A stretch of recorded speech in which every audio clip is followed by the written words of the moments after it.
100-200 रुपए का लिफाफा दे दे तेरी बहन को, उसी में थोड़े पैसे मिलाकर जो चाहिए वो ले आएगी। अरे मम्मी जी आप कैसी बातें कर रहे हो? लिफाफा देते हुए अच्छी लगूंगी क्या मेरी बहन को मैं? छोटी बहन है वो मेरी। अच्छा तो इतना खर्चा कर रही है, तूने पूछ लिया मेरे बेटे से? उनसे क्या पूछना था, आपसे पूछ तो रही हूँ ना। शाम को आएंगे तो बता दूंगी उन्हें भी। क्यों शाम को क्यों? एक काम करना, आज उससे पूछ लेना, फिर कल लेके आना चीज।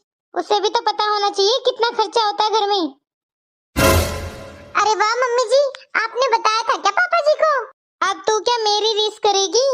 क्यों मम्मी जी, मैं क्या कुछ गलत कह रही हूँ? आप भी तो मैरिज एनिवर्सरी पे गए थे मामी जी की पे। आपने पूछा था क्या पापा जी से कि क्या लेके जाऊँ क्या नहीं? आप बताओ, मैं क्या झूठ बोल रही हूँ?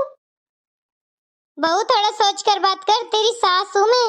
माफ करना मम्मी जी, मैं भी नहीं चाहती थी आपसे इतनी बदतमीजी से बात करूँ। आप ही देख लो मम्मी।